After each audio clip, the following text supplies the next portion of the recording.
That's weird. That's weird. Kind of weirding me out.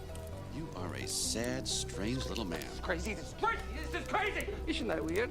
That's weird, man. It's strange. What's up, campers? Welcome back to episode 112 of Camp Strange. I am your camp counselor, Alex Tobin. And I'm your camp counselor, David Stokes. And we're back to bring the spooky, wacky, weird, strange, and Roman? Oh. And before we get into our longer stories that we have for you today, we got to catch you up on any of the weird news you may have missed this week. And, David, I have a very cool news article here that says, squirrel beer, ant gin, and poop wine are served up in Disgusting Food Museum's new exhibit. So I already knew I'd get your attention. Oh. So at this Disgusting Food Museum, I think that's what it's named. It's called the Disgusting Food Museum. It's in Malmo, Sweden. So unless you're in Sweden, sorry, you guys, you're going to have to buy a plane ticket to go to this. But usually they have things like maggoty cheese from Sardinia, which we've talked about not on this podcast, but we did a live stream one day. That's right. That's how I know that. Yeah. And we covered some of the weird foods around the world, and some of the other foods they have there are like Icelandic fermented shark flesh, which we covered, and Peruvian frog smoothies, which we actually did not cover. No.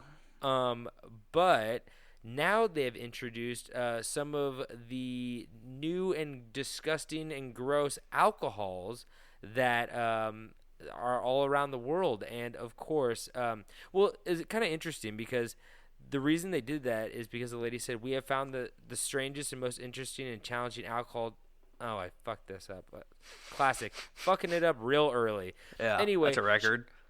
She was just, here it is. She said that I have long been fascinated by why we humans force ourselves to overcome our dislike for acquired alcohol taste. And like I've had a theory about this for a very long time about how, like, I like beer now. I like wine now. No, shut up. Whoa, new development. No, but like in the beginning, I remember the first time I had a beer, I was like, this doesn't taste good. But you kind of like it because it makes you, it makes you buzzed and stuff like that. And then after a while, you get acquired to the taste. I think it's the same with coffee. I think the first time you have coffee, you think it's going to be way more tastier than you think because everybody drinks it. And then you're like, oh, this isn't that good unless it's like filled with like sugary shit, which those taste good, obviously. Yeah. But you become accustomed to it because of the effect it has on you. I believe if coffee wasn't caffeinated and alcohol didn't make you drunk, then we probably wouldn't drink it as much. I mean, we still would probably a little bit, but I don't really know. I hate the taste of meth. But God, it makes me feel so good and alive. These PCP really, it burns my tongue, but I could break out of these fucking handcuffs when I fucking smoke. I hope there's no children trapped in their cars, because I can lift that shit too. Anyway. I've never done PCP, I'm sorry. I'm sorry. I haven't done it, David. I'm sorry. It's just disappointing. So, but some of the stuff that they have in the museum of, like, the gross food, some of the alcohols they have, they said, this one's really gross. It says, alcohol in the museum exhibit had to be considered drinkable somewhere in the world. And one of them was a rice wine called Tongsul. Which had it was made in South Korea for medicinal purposes, and it is brewed with fermented human feces. Oh, yum. So, and then they said, like, unsurprisingly, the so-called poop wine smells horribly bad during production, which is fair. They also have a whale testicle beer. Okay. And that was made in Iceland, I believe. Why not? Sounds fair. Lightly salted and then smoked. Kind of sounds good. I think I would try whale testicle beer. I wouldn't try that first wine. I think I'm going to pass on the first poop wine. Yeah. And then they have I think this is my favorite one, and this is the one that I would be most likely to try. And it's anti-gin. And there's a label on the front that says anti-gin. It's made by Nordic Food Lab. And it's a bottle of gin steeped with 62 redwood ants. Okay. And apparently they give the gin a sharp citrus note. Yeah, I used to eat a lot of ants. Did you actually eat ants, though? Yeah, some of them are sour. Like which ones are sour, David? You never know. You never know. Oh, so it's not like a type that's sour. It's not No, like, I mean, it's not it like could a have been green a- grape or a purple grape or a black grape. It could have been a gender thing. I don't know. I wasn't checking. I was just eating them. But yeah, Males, some of them, they're so some sour. kind of tasted like a well, fuck, what? An unripe? What's the word for something that's not ripe? Unripe? Unripe. Unripe? There's not a word for Not it? ripe. Okay, it was like Ripeless. it was like when you get one of those green blueberries. Oh, no, they're all green on the inside, but I know what you're talking about. Yeah. An unripe blueberry that's still kind of green. You know how those are so sour? Yeah, the ants taste like that. I love this. I saw a meme about blueberries. They say blueberries are really confusing because they're blue on the outside, green on the inside, and when you blend them up, they become purple. And That's you're like, just what the color fuck? spectrum, my dude. Well, it's a very interesting fruit, you know. I'm just saying. And then I think they also have like a 55% beer in this museum. Also, it's like an old Scottish beer, so Okay. that's kind of fun. But that tastes So- like shit. I don't know if it tastes like shit or not. Oh, but the best Well, thing that about first one certainly tastes like shit. but the best thing about this beer that's 55% is that it's served out of a taxidermied squirrel. And when I say that, it like literally the bottle top is coming out of like the squirrel's looking up with its mouth open, and the top of the bottle is coming out the squirrel's mouth. Where do you get that many taxidermy squirrels? Like Kentucky? They might have, they might just have one, and then they just refill it. We might have just lost 3 listeners in Kentucky. They love we're finally talking about taxidermy squirrels. They're Oh, that's true. loving They it probably right love now. it. They probably didn't realize that was like a joke that was in a negative sense towards them. Yeah, And now we've lost them. no, will you stop shedding light on this? We David? went too far. Really Anyway, shot ourselves so- in the foot. Go check out this cool museum in Sweden and try to get your hands on some squirrel beer or testicle wine or whatever's going on over there. Yeah. So, what other stories do you have for us, David? I got one here that says Logan Paul goes to hospital after Pokemon joke ends in a disaster. Ooh, what's that mean? What's a Pokemon joke? Yeah, it turns out so there is a Pokemon card called Pikachu Illustrator, which is known to be like the most rare card there is. And he apparently had one, and then it turned out that it was fake, and he got mad and he punched a window, which he No. confirms was supposed to be a joke, but with all the fucking steroids he's gobbling up like Skittles, it probably wasn't. And he cut himself real bad on that window. No. So this was obviously like. Here's the thing about YouTube is that like every time there's a video, it's like everything is set up to a T. So like if there's a surprise in the video, it's like they bought a fake rare Pokemon card and then pretended Yeah. like they thought it was real, and then he thought the window was that supposed to be like I guess they didn't A have the sugar budget. window? Yeah, I was about to say I guess they didn't have the budget to get the sugar window, but you could tell when it's a sugar window, right? Yeah, You know, it when tastes the- really good. You know when the rock flies through it and you're like, oh my god, that is a beefcake rolled in sugar. You can just tell. You're like, look at that Oh wait, ball. a beefcake rolled in sugar? Are we talking about Logan Paul or the window? No, we're talking about the rock flying through a window after Jason Statham kicked him through an office park. Oh, we're talking about the Rock Dwayne Johnson. Yeah, and I love that he's very insecure about his bald head because that dude, like, you don't think the Rock's insecure about anything, but guess what? He is. Well, I And mean, he's you just like you us. put a head of hair on that guy and it just doesn't look right. No, I agree. I think he looks great bald. Yeah. He looks like the puppet from the Puppet Master, the one with the pointy head. Have you I don't think I've that seen the Puppet Master. Oh, it's a horrible franchise, but it's also great at the same time. It's really, really bad.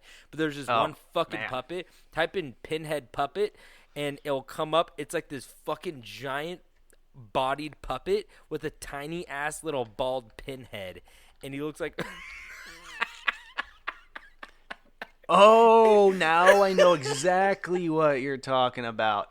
Kind of looks like Luther from Umbrella Academy.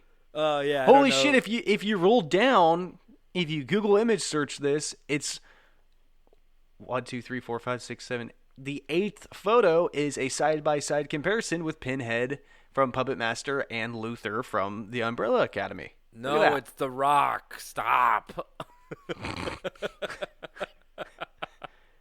Anyway, what were we talking about? Oh yeah, Logan Paul, something like that, right? I'm already over it.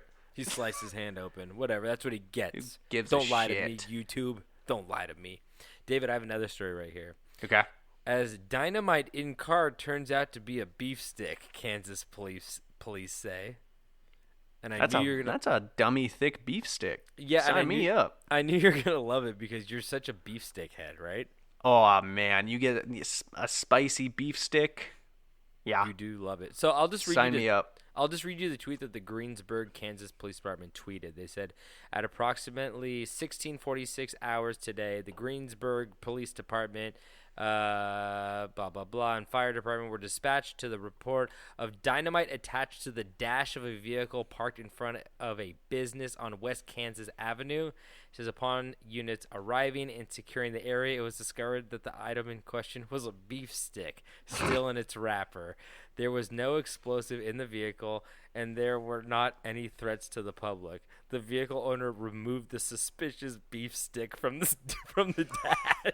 He was just trying to heat it up. When is it illegal to have a beef stick in my dash? But it's funny. I can't snap into a Slim Jim after heating it on my car? It's crazy too because I feel like I have seen beef sticks in like people's dashboards, but those are also the cars that are filled with trash to the back. You know those ones? Oh God, yeah. Those always blow my mind on how does that start? How does it get there?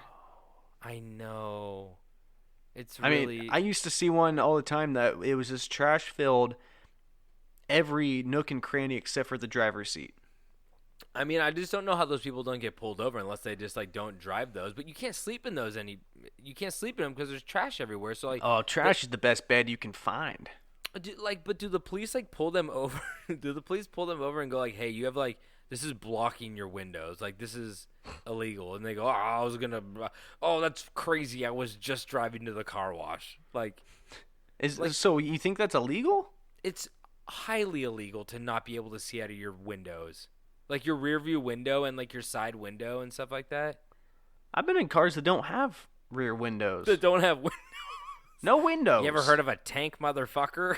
Back when I used to work for, I'm not gonna name it, but a radio station. I used to always have to drive this fucking. It was like a PT Cruiser, and the thing had decals around the entire car except for the front windshield and the side, the door window. You could not see shit out of that thing. Is that the one that has the little holes? They have kind of poked holes in the plastic part that's over the window. Wait, can you roll down the windows? They didn't. It didn't. All it had was one window on the driver's seat side. When does PT Cruisers? It was a custom job. I mean, I think they're just trying to cover up the fact that it was a PT Cruiser. Yeah, it was. That car was the worst. We don't even fucking own a company. Just slap a big sticker over so no one knows we're driving a PT Cruiser. Was it a Woody too? No. The Woody PT Cruisers are the worst, are the uncoolest cool cars ever. Is that what Michael Scott had? I think he had a Sebring. But you're right. He might have had a PT Cruiser for an episode when he rolls up and he's like, "It's Britney, bitch." Maybe. I forget. It doesn't matter. We're not here to to bicker about Michael Scott's vehicles. We're here to talk about beef sticks. But now we're done talking about beef sticks. So, David, what else do you have? China insists Genghis Khan exhibit not use words Genghis or Khan. I saw that. I didn't click it, but I was like, what the fuck? Yeah. I mean, that's kind of, I feel like that's, yeah, they're just trying to avoid that. Well, obviously China has a very tumultuous relationship with Genghis Khan, right? Yeah. He's he was known. He's a bad boy. To have a very long wall built because of him. Yeah. But who would have thunk that a nosebleed would be the thing that did him in, right, David? Right. You know about that. Oh yeah. On his wedding night, he got a big old nosebleeder. And I guess he died in his sleep. Do you think he just like his lungs filled up with blood or something? He's like, oh, I have a nosebleed. I'm gonna go to sleep. I think someone just fucked him up real bad and he died, and they're just like, oh yeah, no, he died from a nosebleed. Was it the axe in his nose or what was it? They're like, yeah, the blood that was coming out of his nose because the axe, idiot. The axe was named Bleed. It was a very known weapon of war. But do you have any follow up on this? Do you know why they can't use the words? Or who are they supposed Oh, to it was describe just them as? it's a French museum or exhibit, and China just didn't want them to, include his names because of the atrocities that he had committed on humankind. It's interesting. That's a very interesting thing that is, I feel like it's probably going to come up more and more as we get into like a more like PC culture that's like we don't want to talk about these like horrible things, but like it's also history. So it's like people like don't talk about Hitler, and you're like, yeah, of course, like nobody like is like loving to talk about Hitler, but like oh yeah, there's people out there. There's definitely people out there, but like you know what I mean, where it's like you have to like address these as they say, like ooh, I'm about to go over somebody today that's done some pretty fucked up things in the past, and they tried to erase his name from history. So actually, this is very appropriate that you brought this up today. But yeah, I don't know, maybe they should call him like Fertile Horseman or something, horse riding man. I've got one kids. I've got one more for you here that's very similar though. Do you have another story? No, I don't have another one. Okay. So, school drops Cougars as team name because it might offend women. What? Oh, no. Courtney Cox is showing up, and she's pissed. Yeah. Corner Canyon High School, they decided they want to change their mascot, and that's because they don't want to offend the women out there who call themselves Cougars. Just switch it to Karens. Yeah, that will go over better. I'm all for changing like a mascot name, but like if you're gonna change the mascot name, can you make it something like cooler? There's a minor league baseball team called the Pickles, Buttermilk Biscuits, I believe. The Portland Pickles. Oh no, the Eugene, Oregon has a minor league team. They're the Emeralds, right? But yeah, I used to go to those games all the time. Yeah, I almost bought a hat. The logo's a Bigfoot carrying a fucking big old tree. Oh, yeah. That's so cool. But that's what I mean. That's the shit that you need. Like, if you're going to change it from, like, Cougars, which is, like, whatever. Like, that's a cool, I guess, mascot. Not very original. We were the Mountain Lions in elementary school. Still not very original. Make it something, like, cool. Like the George Costanzas. I don't know. Yeah. Like, just something, like, interesting and like make you stand out. Be a one of a kind, right? Yeah, my high school, we changed our name recently to not offend people. Oh, what was it? And what is it now? It was the Axemen. Oh, that's right. You told me about that. Axemen, which God knows what that is. I don't know, logger or something. The guy with an axe. Someone got insulted because there's a gender involved in it. Okay. And so now it's the high school mascot. You could switch it to the Lizzie McGuires? Lizzie Bordens. You could switch it from the Axeman of New Orleans to the Lizzie Bordens. There you go. All genders can murder with an axe. You know that's that. True. That's true. Anybody can. Any age, any gender. Even dogs. No, they're too busy hiding the Bush's baked beans recipe. That's true. God damn it, Duke. Wait, Why couldn't you leave that to us?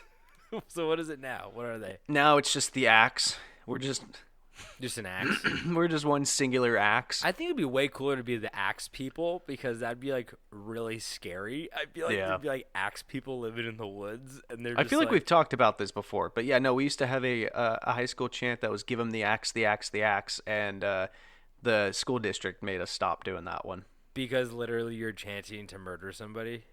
I mean, yeah. But it was a metaphor.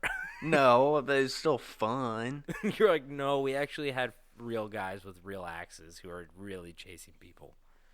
At one point, when I was a small child, when my brother was there, they their football team had shirts that had like an executioner with an axe on it. See, that's and that got in trouble. I love that though. It's so good. I've got one of those hanging around here somewhere. I need to find that. I think it was awesome. Oh wait, really quick, go through your school mascots from elementary to high school. I think I was Mountain Lions, and then we were the Colts, which is a horse, obviously. Yeah. But we were the Kenilworth Colts. We were Colts with a K, not the football team with the Colts with the C. So different. And then in high school we were the Gauchos, which was an Argentinian cowboy. Yeah. My elementary school, shout out Edison Toucans, baby. We were the Edison Toucans. They got little stick tongues. Yeah. Toucans, very cool. Middle school, we were the Roosevelt Rough Riders. What is that? What? What's a Rough Rider? Like you don't Rough know about Riders the anthem? You don't know about the Rough Riders? That was like stop, drop, shut them down, open up shop. That was like Teddy Roosevelt's like boys. Oh yeah, like the Texas dudes on horses and stuff. Yeah, they're kind of like cowboys. Okay, yeah. And then you're not in Texas though. You're in Oregon. No, that's why I thought it was like a different thing. No, but boy, we used to bump that DMX. Oof. And then wait, what was your last one? Oh, Axeman. The South Eugene Axeman. The axes now. Yep. I like a nice axe with some eyes on it. That's fun. Anyway. Help me. Let my brother hit me. Come on, do it. Just Genghis have to Khan. burn me. It's the only way to kill me. Genghis Khan. Okay, well, I think we're caught up on any of the news, right? Yeah. Any and all? There we go. Okay, well, let's get into these stories that we have for you today. Now, David, as we know this week, we are all receiving our mail-in ballots to vote for the next president. I also know lately that I've been talking about politics a lot. Ew. Well, I brought it up with Sam the Sandown Clown, right? I brought it up there because he's our next presidential candidate, which I usually try to steer clear because it tends to ruffle feathers, and usually that's how arguments get started. But today, David, I'm going to bring all of us on the left and the right together. But in order to do that, I need a common ground we can all agree on. And I have found that the quickest way to make friends with a complete stranger is to discuss something you both hate. Am I right? You know, like an annoying boss, like when you like when you get a job and you work there for a month and you're like, oh, this annoying boss or this annoying coworker, and you're like, oh my god, I hate them too, they're awful, and then you're like best friends. Or like if you hate like a TV show, like possibly Young Sheldon. I love Young Sheldon. Bazinga. We're not friends anymore. Bazinga. I haven't seen any Young Sheldon, so any of you Young Sheldon fans out there, send us a hateful email. Bazinga. So common hate really does bring people together, and I usually don't promote hate, but the hate we will be talking about today didn't just bring a couple people together, but it brought an empire together. That is why today I will be discussing one of the most hated political leaders maybe to ever live, as we dive into the strange life and rule of the Roman Emperor Nero. See, a lot of people they're like, Mussolini, Hitler? No. We're going back further. We're going Nero, baby. Do you know anything about Nero, David? Bazinga. Okay, I guess my story's done. You kind of covered everything. I know I have looked him up, and I know things of him, but I can't remember any of it. I'm sure when you start saying stuff, I'll be like, oh, that's right. But no, I'm having a hard time really calling any of it back. Yeah, I think like we've all heard like, oh, that guy's probably not great. He was a bad leader or something like that. But it's hard to pull up like these facts, especially like I'm going to go into like his lineage in the beginning, and you're going to be like, what the fuck's going on? But I'm going to try to break it down as well as I can for you just by sticking to like first names, which we will get into. But the first thing you have to know about him is that he has this horrific fucking beard. Now, if you want to see... What does that mean? Dude, type in Nero right now and Google image him. I'll post it on Camp Strange. But his beard is like Oh, Google just fucking... Google just talked back to me. Okay, he has like a neck beard that's like the fedora guy is like... It doesn't even go on his chin. It's like under his fat little chubby It's on his neck. throat.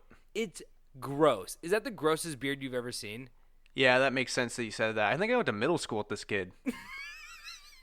Wait, He had a full beard in middle school? Okay. Yeah, he fucked up, man. Okay. Not a toucan, right? What was it? What were you guys? Rough again? Riders. Rough Riders. That's a Rough Rider right there. That's a Rough Rider beard. That was a rough-looking kid. So, let's get into Roman Emperor Nero. So, first off, their names in this are completely fucked. It's just like crazy ass shit. It is what it is. So I'll try to just stick to the first names so we can speed this whole thing up. And just for an example, Nero was actually born Lucius Domitius Ahenobarbus. That's his full name. On December 15th, 37 A.D. He was the only son of his father Gnaeus and his mother Agrippina. So Gnaeus, his father, and his mother Agrippina. Agitated penis. She might have been known for that. I don't know. So Agrippina, who was the youngest sister of Emperor Caligula. So I feel like people have heard of Caligula before, but Agrippina. Isn't that a math? Excuse me? Isn't that like a math class? Calculus? I don't know.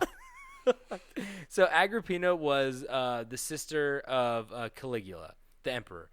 And just to know how fucked up this family was from the start, when his when Nero's father was congratulated on having a baby boy, he responded with, "Nothing produced by me and Agrippina could possibly be good for the state of the people."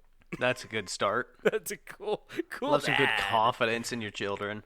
That's a fucking cool dad right there. So when Nero was just 2 years old, his mom Agrippina was exiled when she failed in trying to murder her brother Emperor Caligula. So I think she tried to poison him, and she got caught. So Caligula's like, "Fuck off! I'm sending you to like an island." There's just so much more poisoning back then. You don't get enough poisoning these days. Poison was hot in the Roman Emperor.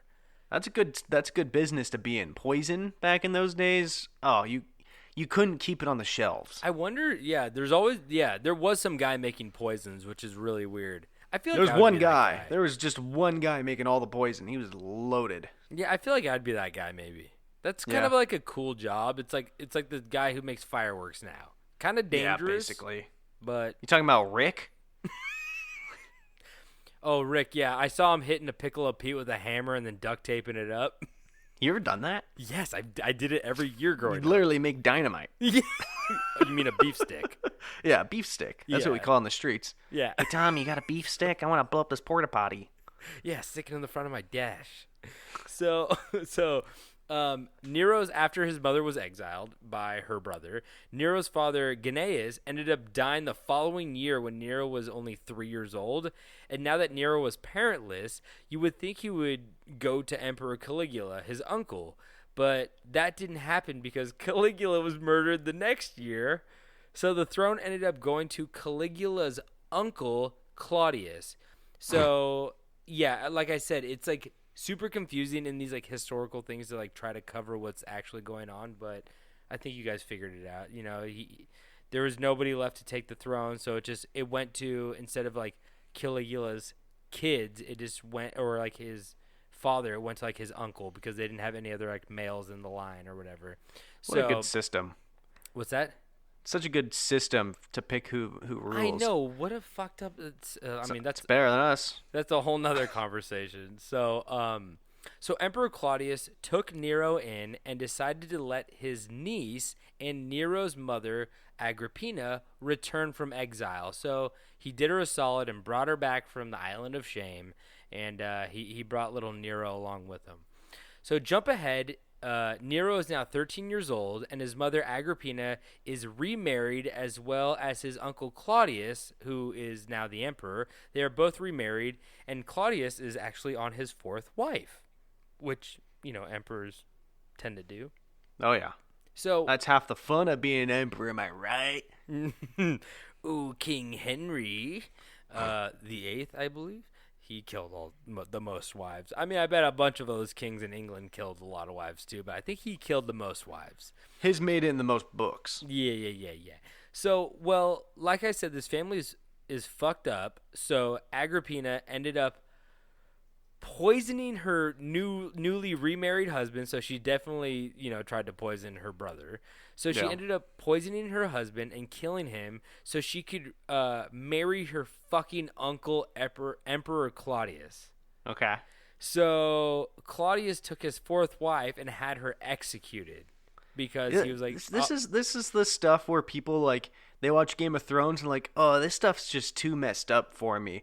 Like too much incest. All this. It's like, my dude, read a history book. Like this is not even close to like the weird shit we used to do. Oh my God, literally, I completely agree with that because there is a quote that I read the other day by Oscar Wilde that goes, where is it right here? Oh, it says it right here. Just speaking of like writing the script for Game of Thrones, which was actually based off the War of the Roses. So like shit like this actually did happen. But just like writing a book or a script and people go like, this is so fucked up. I can't believe you wrote this. Oscar Wilde said, there is no such thing as a moral or an immoral book. Books are well written or badly written. That is all. And I completely agree with that because you could literally write about whatever the fuck you want as long as it like makes sense and it serves a purpose.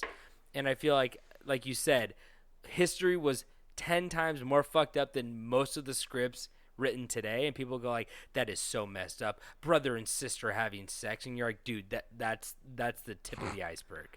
Yeah, that was every day back then. They pushed a child out a window. Oh, did you want to see when they like literally shoved it in a barrel full of honey and bees and like kicked it into a bear's nest? Like, I don't know what you want. Horrible shit happened all the time back then. Yeah. But I also wrote that you would think that when you would have your reservations about marrying a dude who literally just killed his fourth wife to marry you. He's like, I want to marry you, Claudius. And he's like, oh, okay, I'll just kill my fourth wife. And you're like, you're my fifth wife. You better not hope the sixth wife comes around being horny as hell because I might just chop off your head. Like, yeah. God damn. Like, the shit but, as we know, Agrippina is, like, quick with that poison. So, like, who knows what she's got up her sleeve. She knows what she's doing. Probably poison up her sleeve, but she's slanging that poison. Exactly. So at this point, Nero was officially adopted by the emperor, where he would switch his name from Lucius to Nero. So at age 13 is when he didn't go by Lucius anymore, and he switched his name to Nero. Now that he was officially part of the royal family, he was now in the line of succession for the throne. And although he had a stepbrother named Britannicus, who was actually Claudius's actual blood-related son, Nero was older, so he became heir to the throne. So basically, Britannicus is like, oh, Father Claudius, I'm so glad that I'm next in line. I'm your firstborn son, and I can't wait to take over the kingdom after you're gone.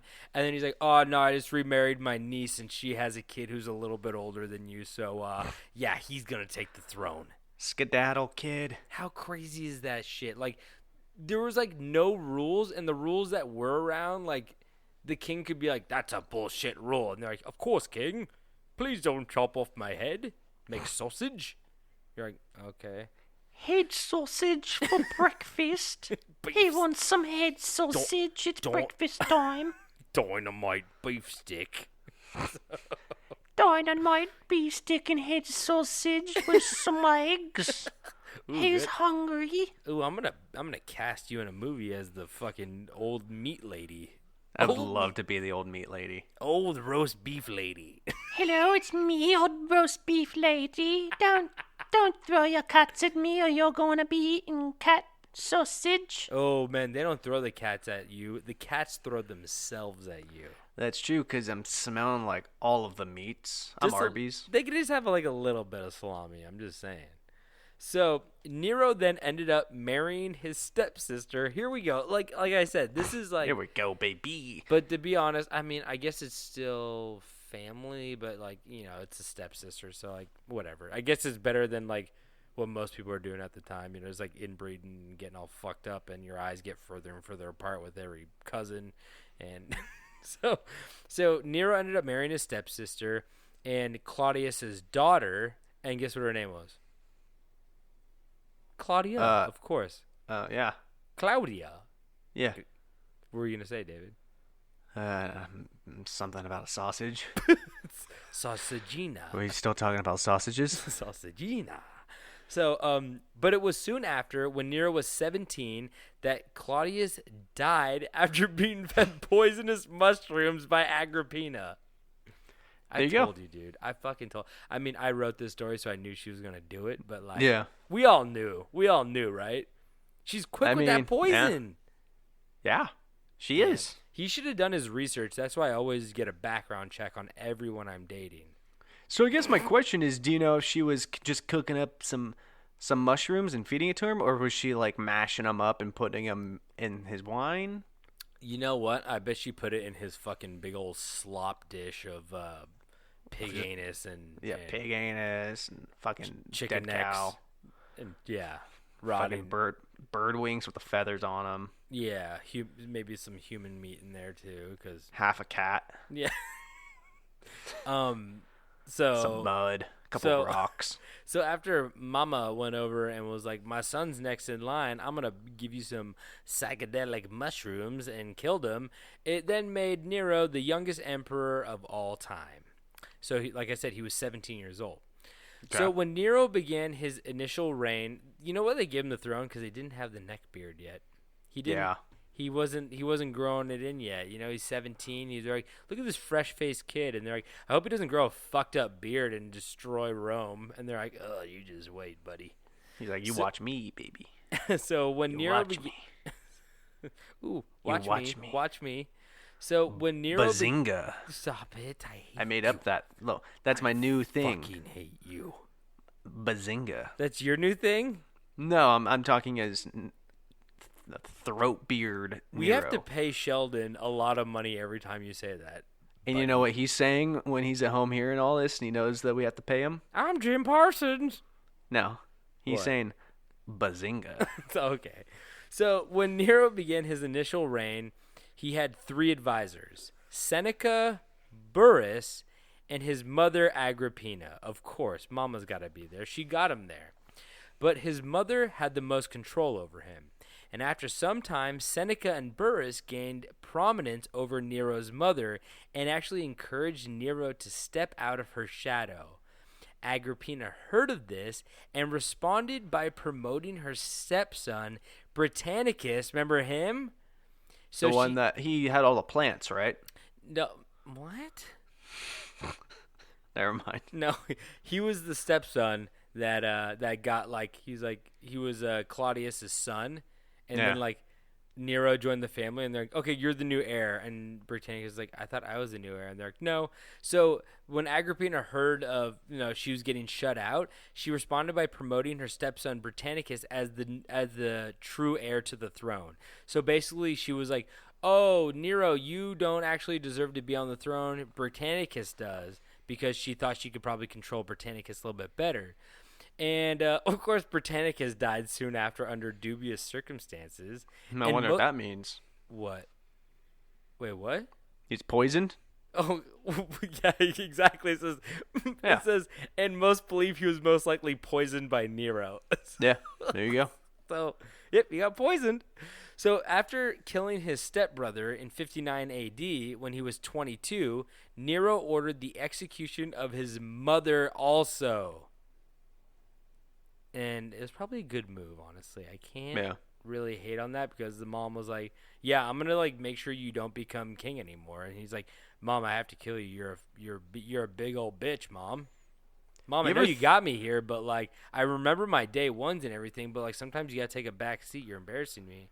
And you ever think after a hearty breakfast of head sausage, Nero 20 minutes later just looked at a friend and just said, well, no poison today. You ever think that was a joke someone told because everybody's getting fucking poisoned every other meal? I wonder. I would actually be so I'd fast. laugh. I mean, everybody has the thought where they go oh my God, that'd be so cool to go back in a time machine. But no one really understands how bad everything smelled back then. So that would be a big deal. But I would be so fascinated to be I'm going to spend a day in Rome in 59 AD and see what the fuck happens. Well, the best part about that is you can just shit and piss all over yourself and no one will even notice. I was about to say, I know what would happen, actually. I would go to the bathhouse, shit in the bathhouse. Everybody get mad at me, and they go, why did you shit in the bath? And I'd be like, I'm sorry, I drank a lot of soda today. And they'd be like, no, you got to get the fuck out of here. But then, like, the guys who love the shit bathhouse, you know, you always get those weird guys in there. Yeah. They would just be doing cannonballs in my shit water, and, like, Yeah, they would. that'd be the talk of the town. They'd make me king. They're doing little mouth fountains, swimming backwards, little belly island going. I also love the thing where they go, like, hey, they have, like, the meme where they go, like, what if I went back in time? And they're like, hey, everybody, this is an iPhone. And they're like, oh, my God, how do you make that? And you're like, I don't know. Yeah. It's so true.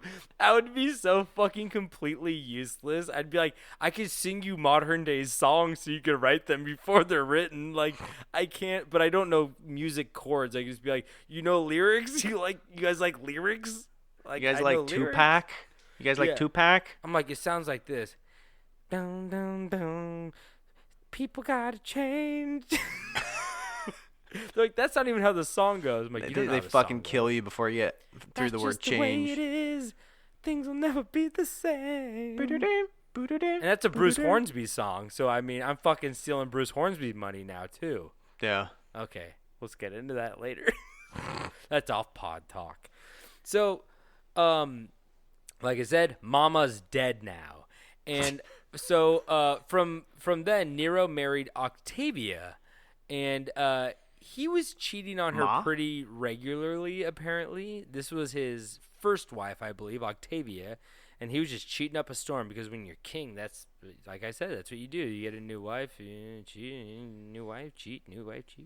And then when he was 25, he divorced and banished her on the grounds of infertility and adultery, which is not very cool of him.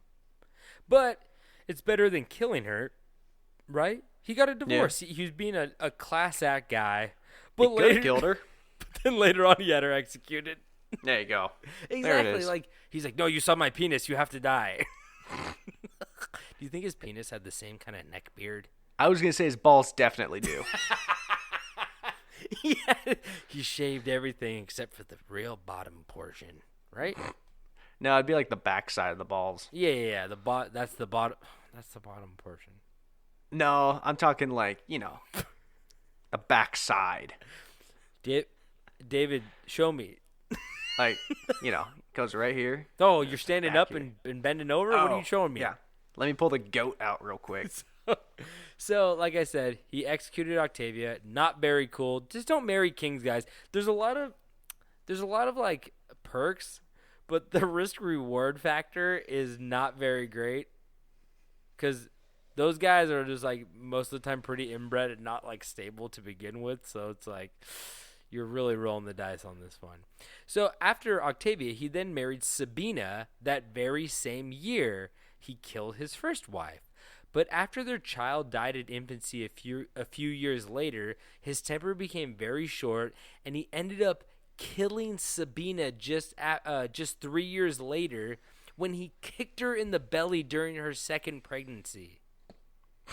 This isn't going fast enough. Hurry up. I know. So obviously he was like very, very, very maladjusted to like life, and like he had he's like the rich kid whose like parents coddled him. I mean, his parents literally killed to make him king, and he can't like he can't be humiliated. He can't have things taken away from him. He's the kid who falls on the floor in Walmart and like screams because he didn't get what he wanted or something like that. Yeah. And I think you're going to find out that he really regretted doing that, but like it doesn't take away from the fact that he fucking did it and he was a horrible piece of shit. But you could just tell he was like, oh no, I messed up. And he just had like, he's the guy that punches the hole in the wall and be like, oh, why did I do that? And you're like, you fucking idiot. He's the guy that punched a hole through a window because of a Pokemon card. Exactly. You get it. This guy gets it. So a year after the death of Sabina, Nero married Statalia after forcing her husband to commit suicide. That's so weird. That's so weird.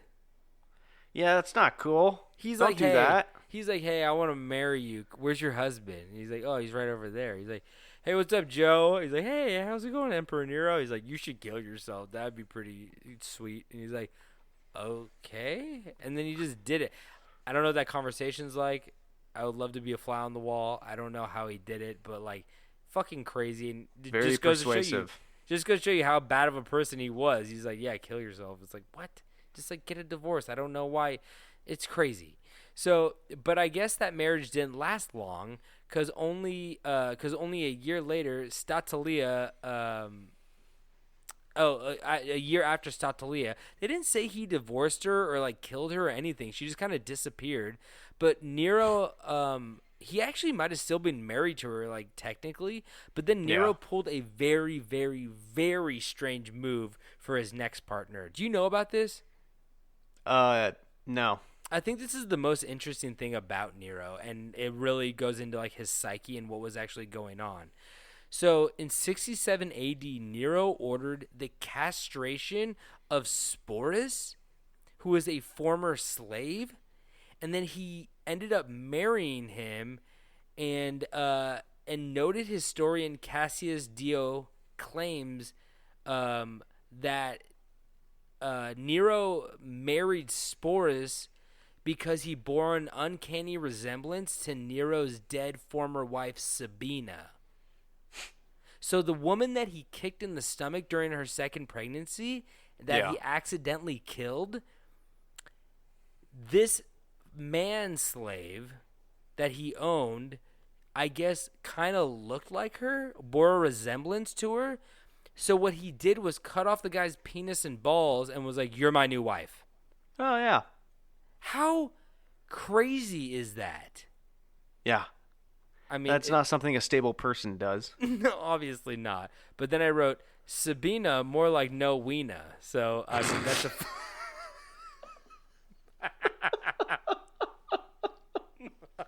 Also, something an unstable person does.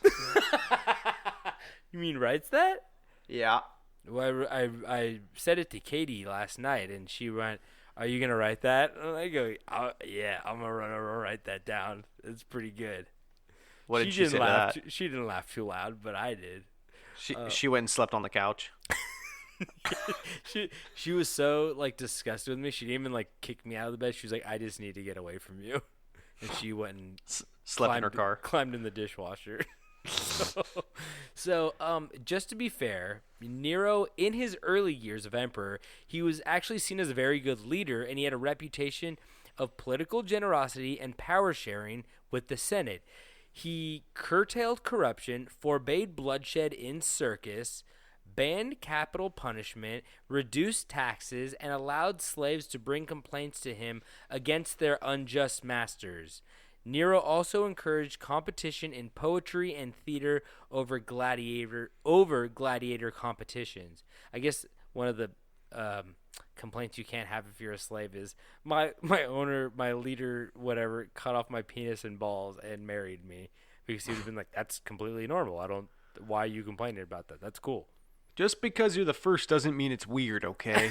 So, but he also he was like he liked poetry and theater, and he didn't like the gladiator competitions and like having people murder each other. So like he was like a little bit of like a softie a little bit, but okay. I mean, still he kicked his he's still like a horrible person. I'm not really defending him. I'm just saying he's obviously a complex person, and I think a lot of people get that kind of confused, that people want to go especially if you look through history and you go like Hitler, Mussolini, you're like, they're all monsters, and you're like, yeah, they were monsters, but you forget that they're also humans who had wives and girlfriends and families and stuff like that, and people like to make them monsters because it's easier to cope with than being like they were humans with aspirations and friends and stuff like that, which is way too close to home, and you go, fuck that, I don't want to think about that. Yep. So, sorry, I'm getting real existential right here. A little bit. So, the rise of brutality and insanity in Nero probably started around the time of his execution of his mother when he was 22, and he began pursuing a hedonistic lifestyle marked by lavish self-indulgence and tyranny.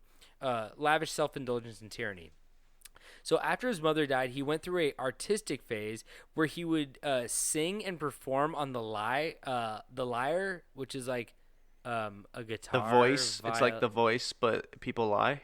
No. Oh. No, it's like a guitar thing. It's like a little I don't know.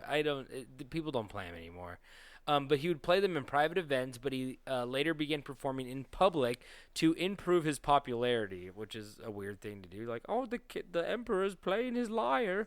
So he strived to assume every kind of role and trained as an athlete for public games, which he ordered to be held every 5 years. And as a competitor in the games, Nero raced a 10-horse chariot and nearly died after being thrown from it. 10-horse chariot is fucking That's crazy. wild. Yeah, it's 10 crazy. horse.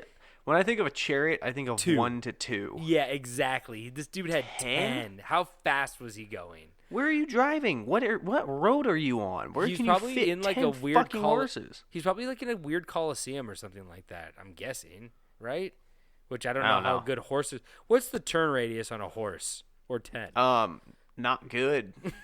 On 10 of them attached to one thing, think of all the carrots you're gonna burn through. Don't make sure no plastic bags fly in the arena, or that horse is gonna launch you into the next year.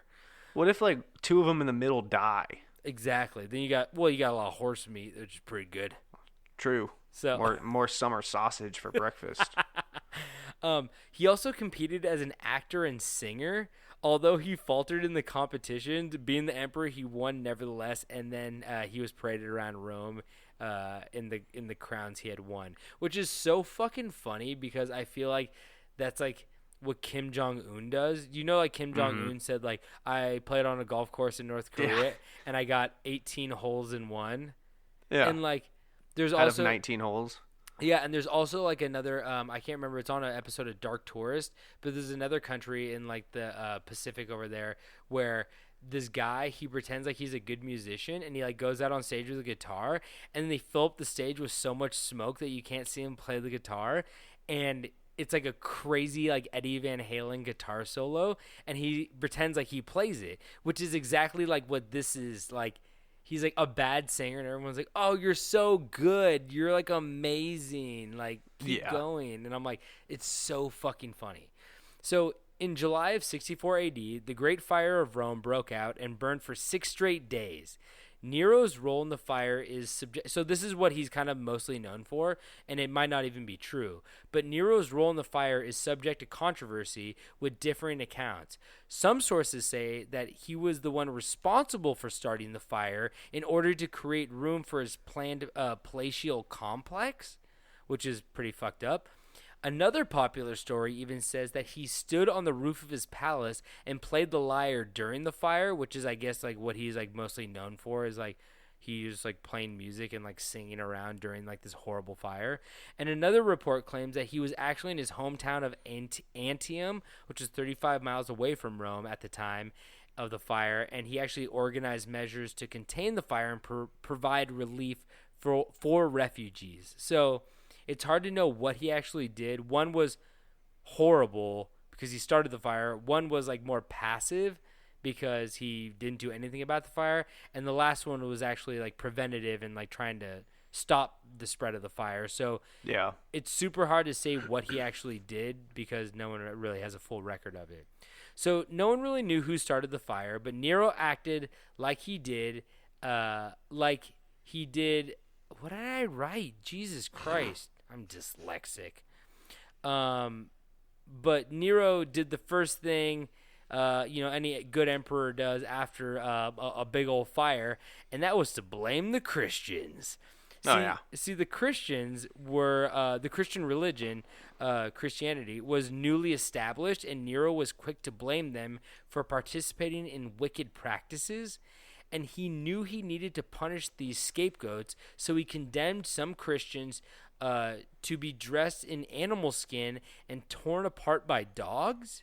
And it was also said that he had captured Christians dipped in oil and set on fire in his garden at night as a source of light. Talk about a Yankee candle, am I right? You just needed to get some night lights.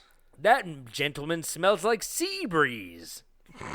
Smells like fresh linen. Look at... Oh, he's wearing fresh linen. That's why. Sir, did you do your laundry today?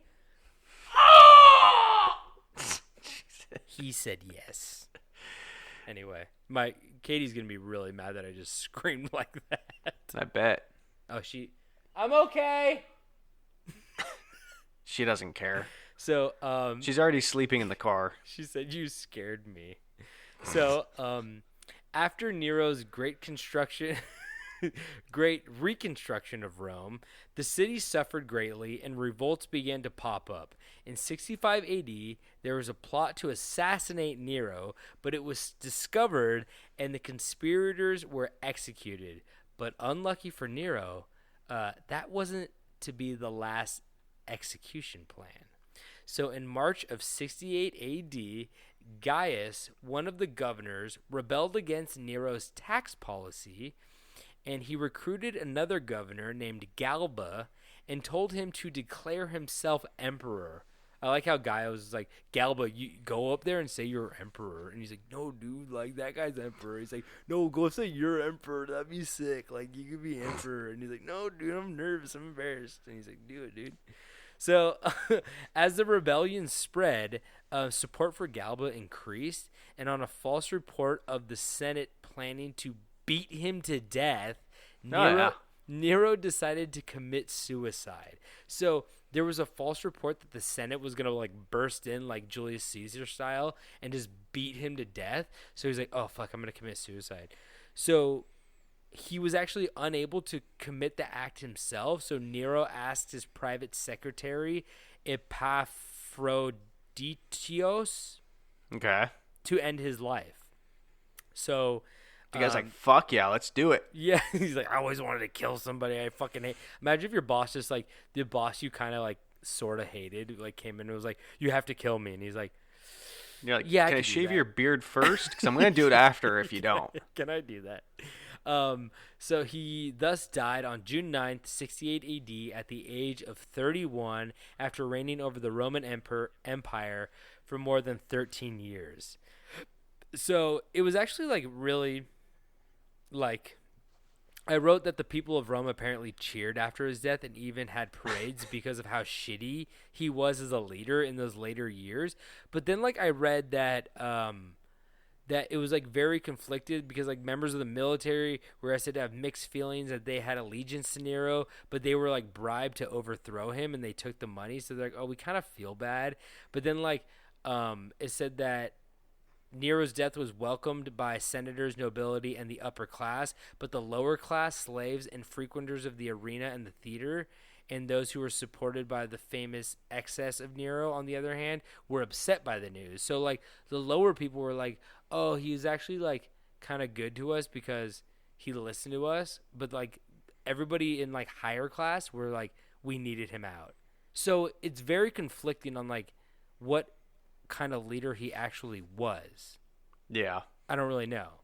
So Nero left his mark on Rome, but Rome tried to change that as his name was scrubbed from monuments, his paintings repainted over with new figures, and even some other paintings found to this day with giant hammer-sized holes in the canvas where his face once was. They found some in, like, England and stuff like that. Oh, damn. With big-ass fucking hammer holes in it. And although Nero was dead, 3 Nero imposters eventually showed up over time, playing the lyre, and not the lyre as in, like, their line, but playing the instrument, the lyre, and looking like him, because many believed that he didn't in fact kill himself. But of course, like, all 3 were found out, and, like, they were like, I'm Nero, and they're like, no, you're not. And he's like, yes, I am. And he's like, show us your penis. And they're like, okay, shut up, I'm not. nerd. They're like, okay, I'm not Nero. So, but yeah, I guess they're all found out to be, like, not Nero. But, like, so many people were like, oh, there's no proof that he's dead because I don't know what actually happened to his body. But sounds familiar. But lastly, here's the end of it. Lastly, many believe that Nero would one day return as the actual Antichrist and destroy the world for good. And maybe they were right because obviously after Nero died, Rome's problems persisted and eventually led to the collapse of the once great empire. So I'll end the story with the old saying, Rome wasn't built in a day, but it was burned in 6. So that was the story of Nero and his complicated history. And I mean, you could probably dig up so much weird shit about Nero, but those were like the big things that that kind of solidified him as like a weird, horrible, but sometimes good leader. He's very complicated, and I feel like a lot of these people are. They start off with good intentions, power corrupts, shit happens to them. Whether it's personal or government tragedy, and then they go crazy sometimes, and who knows? But yeah. anyway. Well, I will say that that story is better than his beard, and I'll let you interpret that as much as you want. Yeah, you guys go check out his beard whenever you want. It's pretty bad. It's pretty goddamn bad. Well, Tobin, What's up? I've hit rock bottom. Oh no. You know what? 1 second. What are you doing? David is getting up. He's walking to his refrigerator in the back. He's grabbing something out of it right now. He's cracking some sort of beer. It looks like a Bud Light. What was that? You can't hear me. What was that? Is that Bud Light? That was something, all right. You cracking a Bud Light? Well, by rock bottom, I mean drinking a Bud Light. No, I mean, I've decided to take a little scoop from my vault of desperation here. Oh no, David. With this new job kicking my butt and everything, it's been hard for me to find some stories, so I decided to, take one from the chambers.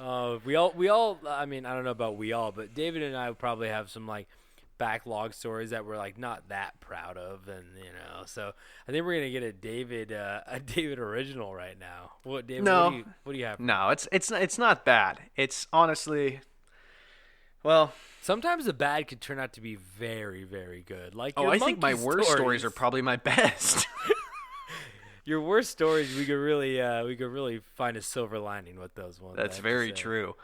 But I'm going to talk about a topic which realistically should have been my first ever story because it is the monster I hold most dearest to my heart. And no, we're not talking Bigfoot. No, we're not talking Nessie the Loch Ness Monster. Today, I will talk about El Chupacabra. Oh my! Wait, we really have. You're right. We haven't covered Never have. The El Chup. No. The El Chup. We've covered skinwalkers in the episode of Skinwalker to Remember, I believe. Yeah. But we haven't covered El Chup. Yeah. He's so choopy. Oh, yeah, he is. Now, you might be thinking, El Chupacabra, why would a boy from Bigfoot-infested Oregon find an obsession with a creature who is typically found in Puerto Rico, Mexico, bordering U.S. states like Texas, New Mexico, and Arizona? He liked the sand. Well, my obsession, no. I hate the sand. No, not it's you. It's coarse, and it gets everywhere. Where's that from? Is that Star Wars? That's Star Wars. That's Anakin, that's his best line. I hate sand. I hate El Chupacabra, that goat sucker motherfucker. So, my obsession dates back to 2005, when the release of a monumental film, Chupacabra Terror, was released and slapped on the shelves of a Hollywood Video. My friends and I had an obsession with going to Hollywood Video and renting the worst-looking horror films we could find. Hell yeah. And that led us to this film. Yeah, we had a deal. My parents had a deal that was like you could rent. It was either 2 or 3 movies at a time, but it was a monthly subscription. So like as long as you brought one back, you could take a new one. Oh, at Hollywood Video? Yeah, it was actually an awesome deal. Man, I was there every fucking night. I missed that shit. Yeah. So this flick is a masterpiece written and directed by John Sheffrid, starring John Rhys Davies. The John Sheffrid? I don't know. I actually didn't click into him. No, I don't know who that is. Okay. Well, it's starring John Rhys Davies as Captain Randolph. Now, Tobin, do you know who John Rhys Davies is? Literally, that name sounds so fucking familiar. Why I know, do right? I know that? I'm going to look That's him how up. I was, too. John Rhys Davies? Yeah. Like Davy Joe. Dude, this is fucking Gimli. That's right. That little stinky axe-wielding dwarf Gimli in Lord of the Rings. What has he done? He's 76. So do you want to know something more horrifying than the Chupacabra itself? John Rhys Davies underpants. The fact that this fucking movie was made after he did the goddamn Lord of the Rings movies. Oh my god, dude, he was in Indiana Jones too. Yeah. He's kind of a thespian, is he not? Yeah, I think so. He's 6'1"? Yeah, he was the tallest person in the cast of Lord of the Rings. He played Gimli. No way. That's like a little fun fact. That is fun and a fact. Yeah. Oh god, why was he in this? No, did he need drug money? He had to have. Yeah, right. He needed a new axe, a new beard comb. Oh my god, I want to watch this now. Sorry. Now, if I can, and I know this is very unimportant to the story of this majestic creature, but may I share the storyline provided by IMDb here? I would hate if you didn't. Having devoted his life to capturing the mythical bloodsucker, the chupacabra of South America, the intrepid cryptozoologist Dr. Pena finally manages to make his dream come true. To make a name for himself back in the United States, the scientist smuggles the elusive beast aboard the luxurious luxurious, God, I can't fucking say that word. Luxurious ocean liner, Regent Queen, only to trigger a blood-soaked killing spree as the doctor's bulletproof prize catch and devour passengers, pets, and the mighty U.S. Navy SEALs who stand in its way. Yo, that's a fucking log line. That's like a paragraph long.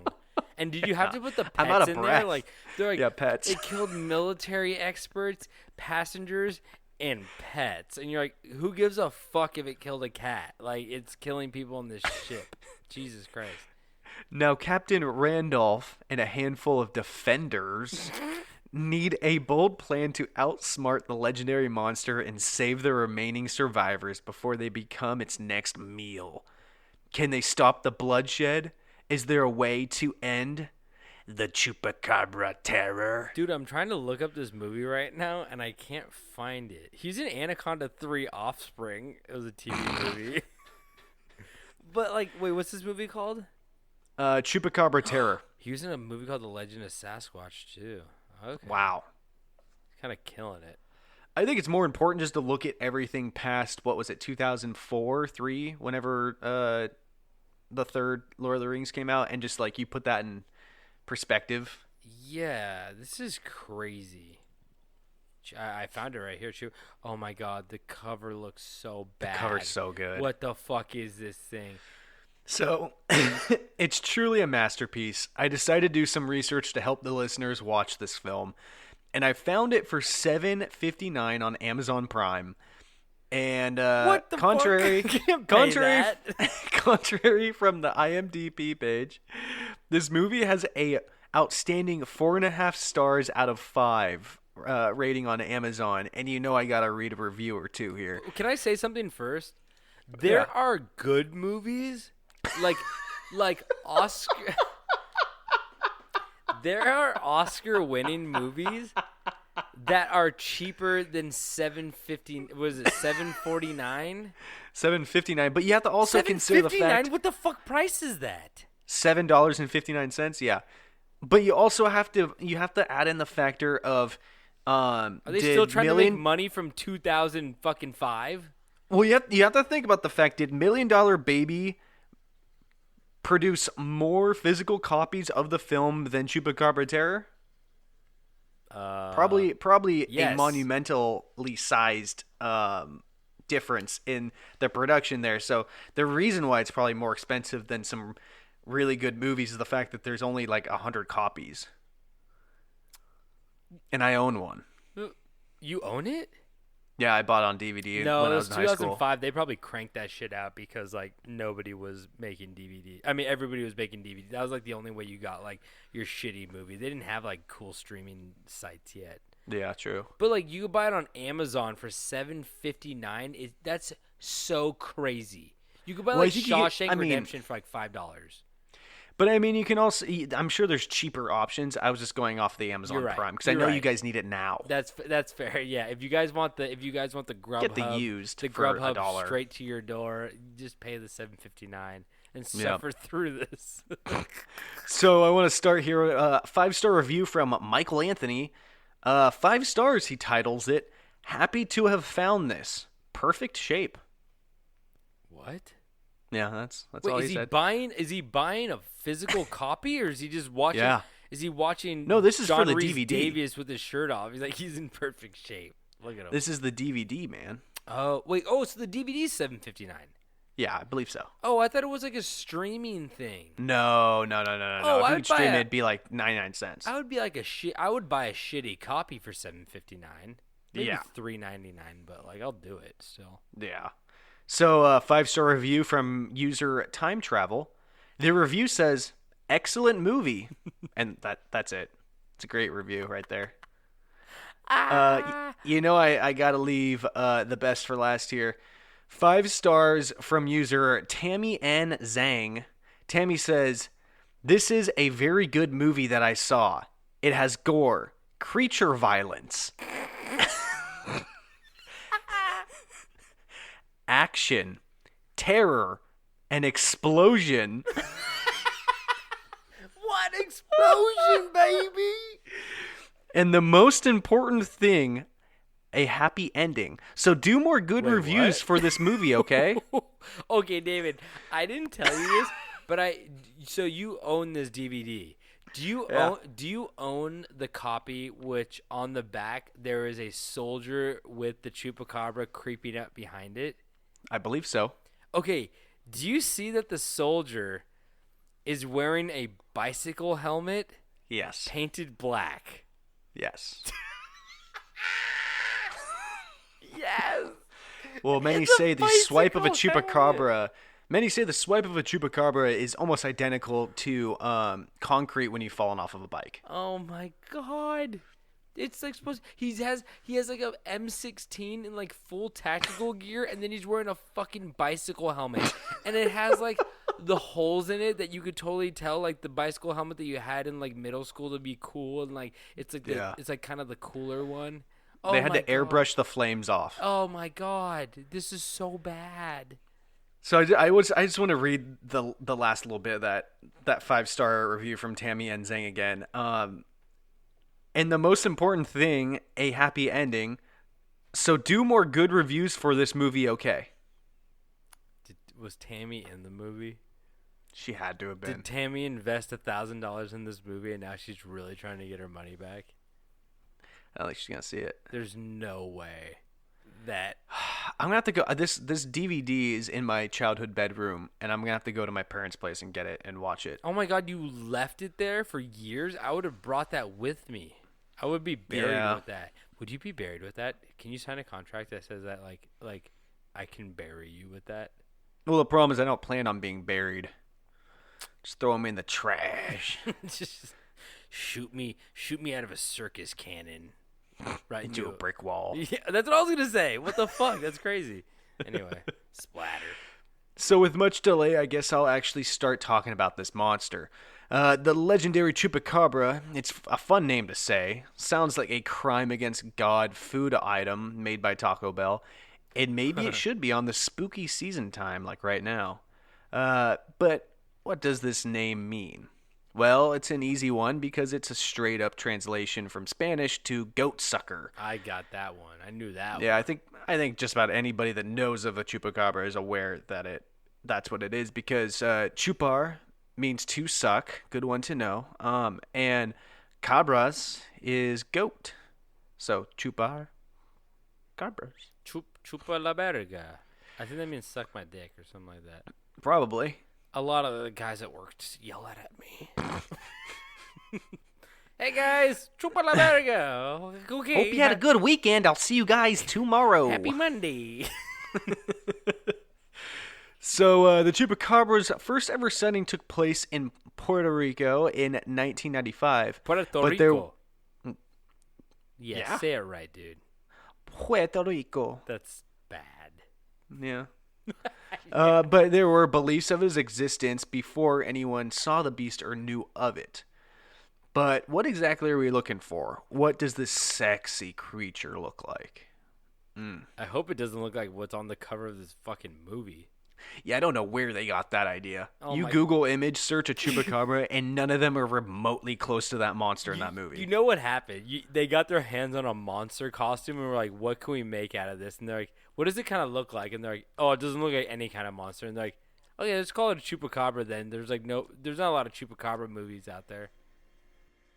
Hey guys, this is the part where my computer had a little bit of a hiccup, so let's pretend that I've been describing what a chupacabra looks like, and yeah, just fill in the blanks.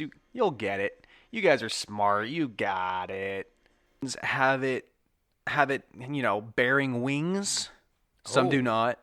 The tail is also an optional thing. Sometimes they have tails, sometimes they do not. But for the most part, this beast is described to look like a hairless dog. Oh, okay. I mean, But sometimes most of the time it's more bipedal. So it's up on two. oh, it's walking around? Oh yeah, it's Like lurking, like it's walking, it's swaying, it's just checking out your mother-in-law. It thinks it's just as good as us. Yeah. When it's just sucking off goats in the desert. Is that why it likes the desert? Is that because that's where people keep goats? Where do people keep goats? That's a fair. I never thought of Oh, it that way. I just kind of looked at it more of like a lizardy kind of thing that just lived in a hotter climate. Hairless dog equals lizard. You think maybe there's chupacabras in colder climates that aren't hairless? Maybe. I mean, we just gotta ask all you goat farmers out there. Where are you guys at? Yeah. All you goat Holla farmers. at me. Bah. Oh, it's a DM sheep. Fuck. Goat farmers, DM me your locations. Yo, I'm not even joking.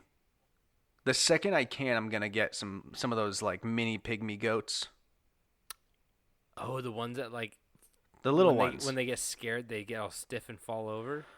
I think some of them do that. I think there's a specific type that do that. Fainting breed. goats. Fainting goats. Yeah, they're called something That's else. what they're too, called. But yeah. But no, this last weekend, 2 weekends ago, I think it was this last weekend, I went to a pumpkin patch on a day that had just insane downpour, so there was no one there. And we saw some little baby goats, and my God, the little guys, they're so cute. Oh, they're so cute. I love them. I love their weird eyes. Yeah, and you can just throw so much trash in their bin, and they just eat it all. Tin cans, shoes. Because let me tell you, if there's one thing I'm sick of, it's paying the city to take my trash when I can just feed it to a goat. Baby goat make them big and strong off used encyclopedias and A crunchy bar wrapper. The real metallic ones. and a honk bar. But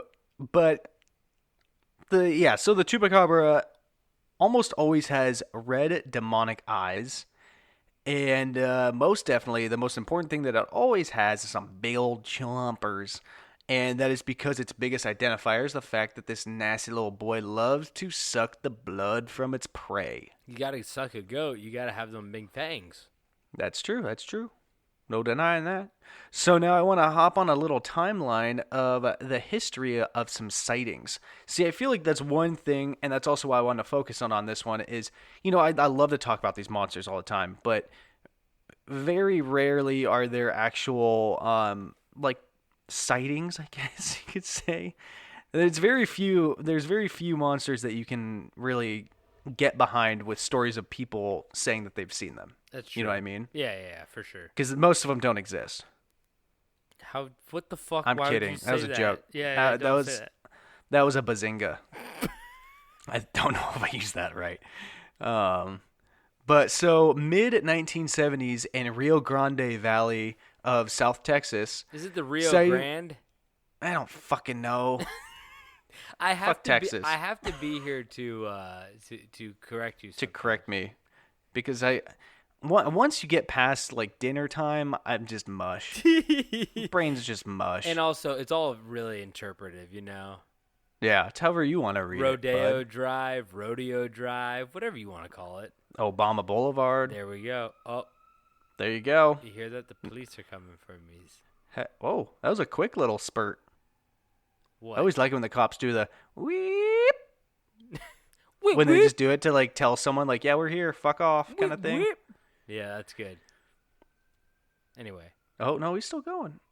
you can hear it. So, so yeah, we're in South Texas. Sightings say what might have been a condor linked to a rash of mutilated cattle. So I think a condor. I like how you just said a condor linked to a rash, but when you said it, it sounded like it was a condor with a rash who were attacking That's kind of how I. cows. Well, I'm going to be honest now. That's how I read it at first. Sometimes I don't read so good.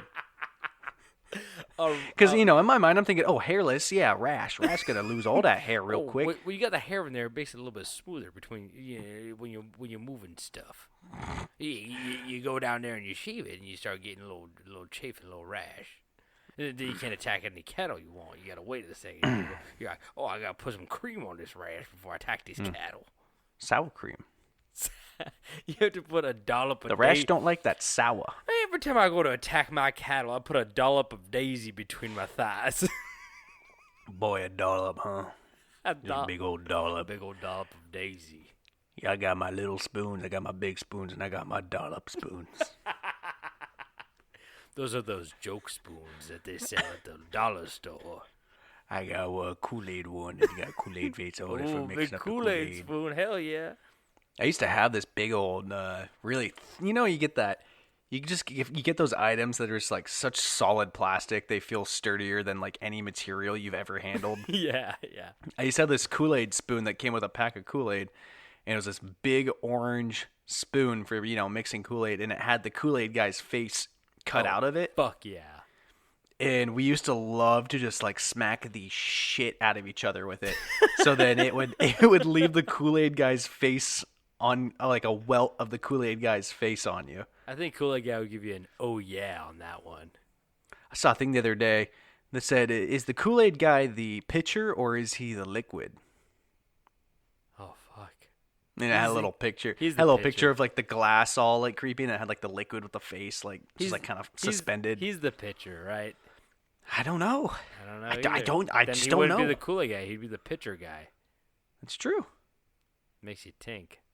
Let's fuck Sorry. this. Fuck. Back to let's- cre- no, one no, no, month- Fuck, one- fuck the fuck the chupacabra. Let's just discuss this. One horrible monster at a time, please.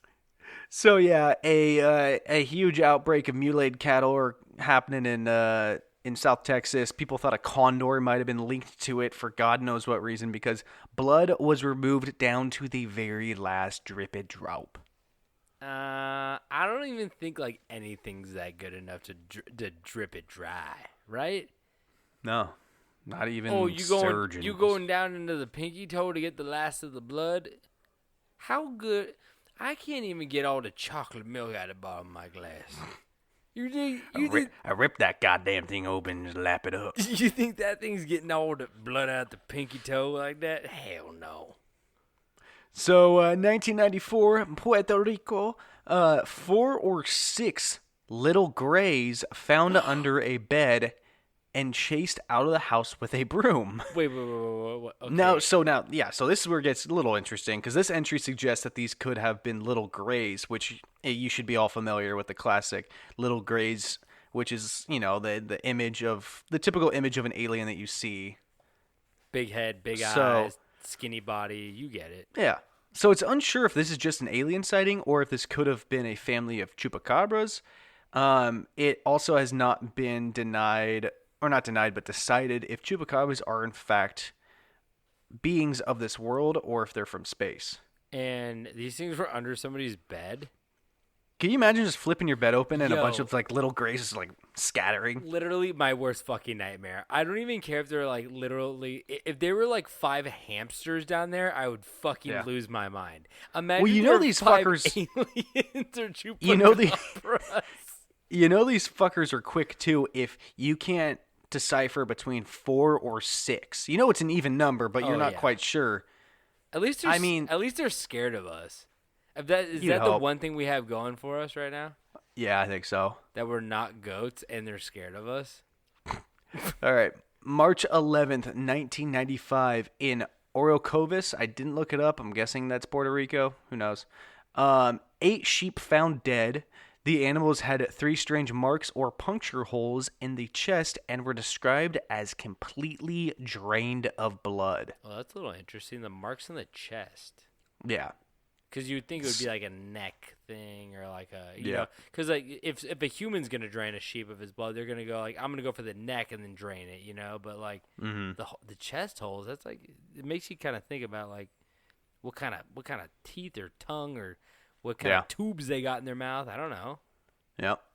So August 1995, the last one was March of 95. So now we're in August. The Chup has been given the bill of about 150 dead animals. Oh, shit.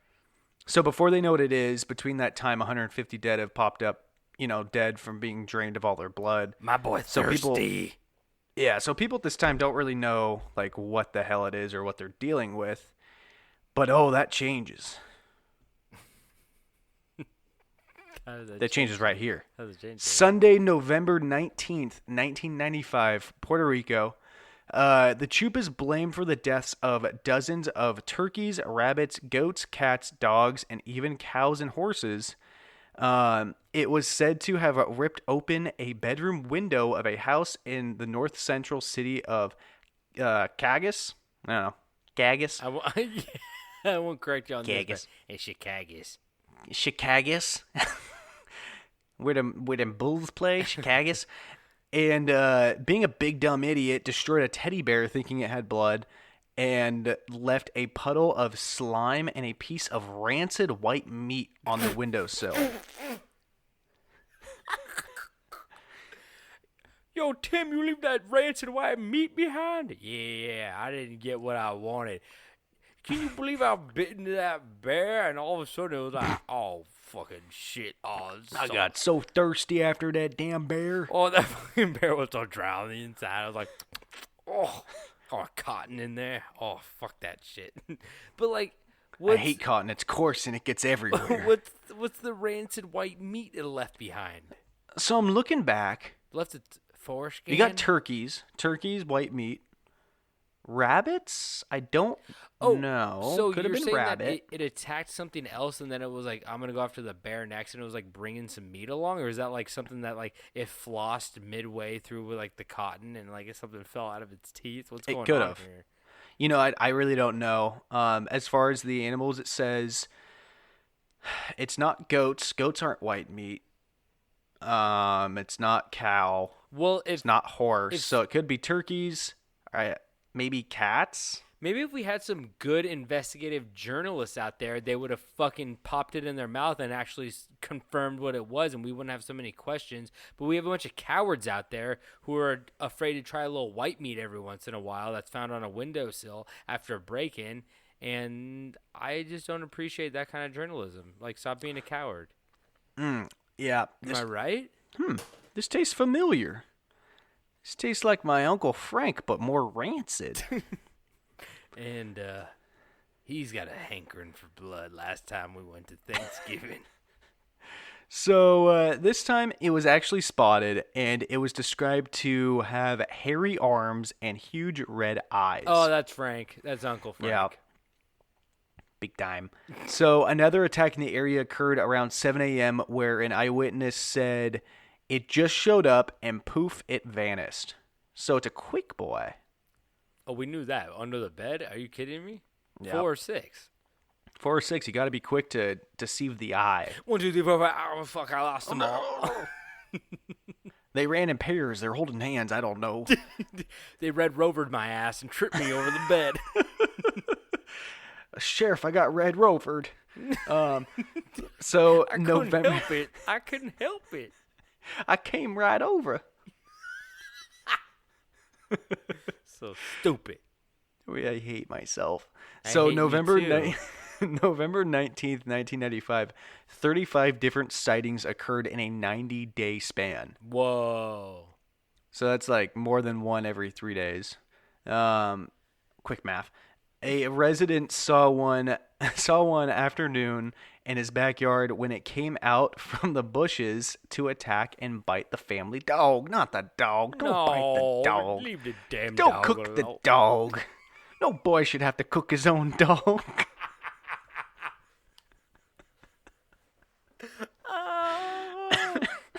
Deep cut. I love Will Forte. Who doesn't? So the witness said, I think it belongs to the monkey family, but it isn't a Ooh. monkey exactly. It ran like a monkey, and it was about 4 feet tall, but it didn't have a tail. Well, we can throw this idiot's story out the window immediately because he clearly doesn't understand the difference between a monkey and an ape like a science man. There we go. But he also added, and then it started doing stock trading and smoking a cigar and throwing darts. And doing stock videos of it clicking a mouse and opening a briefcase with calculators in it.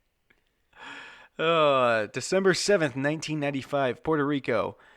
Unusual Bodiless? unusual Holy shit, it's just a head and legs. Mike Wazowski. Unusual bloodless deaths of chicken and cows, and yeah, I would say bloodless is unusual. You know what the main beef I have? No pun intended. You know what the main beef I have with this goddamn creature is that it's called a chupacabra, which means goat sucker, but it really doesn't discriminate. Not at all. It's going Loves after it all. It's going after anything with blood. It should be called the blood sucker. What's the Spanish word for blood? Help me out, all you Spanish speakers out there. Google it. Blood in Spanish. Sangre. Ooh. Is that like sangria? So chupa sangre?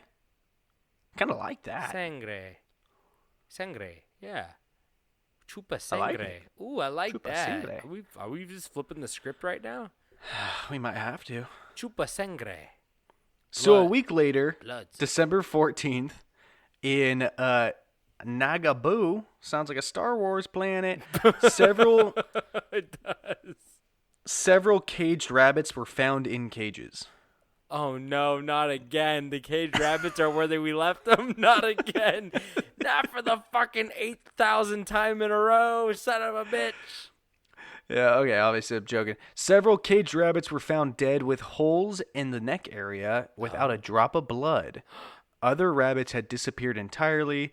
Near the rabbit cage, people found an animal track which belonged to a mysterious three-toed claw. Ooh, okay. And I'm also trying to picture what like a bloodless rabbit looks like. It's real thin. Real skinny. Use it as a It looks bookmark. like it looks like a dried out apple core That's what I'm you kinda found in thinking. your locker. Is that good luck or is that bad luck? I know the feet are good luck. What about a whole That's just- dried out rabbit? That's just right in the middle. Okay, that's like okay luck. That's like you don't have a. That's like you just don't have a dead rabbit. That just means that you've been bringing around a dead rabbit all day, and people are like, Yeah. I don't like this Here guy. he goes again. Maybe he'll hit that 100th sale today. I doubt it. He kind of stinks. So Friday the 15th, December 1995, in Puerto Rico. 1 full year later, the Chup is believed to be responsible for over 1,000 animal deaths. There are many eyewitness accounts to the beast, which they say is a 4 to 6 feet tall, which is a very wide variety of height. That's like the difference between us. Walks upright unless it is in a sprint. You have no comment about the height joke? No, because 4 to 6 feet tall is very accurate to what humans are like. I don't know what the joke is there, buddy boy. I was saying that you're 4 feet tall. I'm not 4 feet tall, dude. I'm 6'7". Everybody knows that. It walks upright when somebody unless sees me who listens to this podcast for the first time, their first comment's gonna be like, "Well, you're taller than I thought you were gonna be." Like, yeah, David's an asshole. that's a good. Well, that's a good thing. I guess so. But You're only exceeding. But the majority of expectations. people who listen to this podcast will never meet me in real life, and they'll think I'm fucking Mike Wazowski. I'm solely in your mic. And Gary's boo. There we go. Perfect world. That's There you go, that's full the circle. crossover everyone's been waiting for. I'm Billy. Maybe Crystal. one episode I can get John Goodman to Get do Bill- a part. Get Billy Crystal on this bitch. Yeah.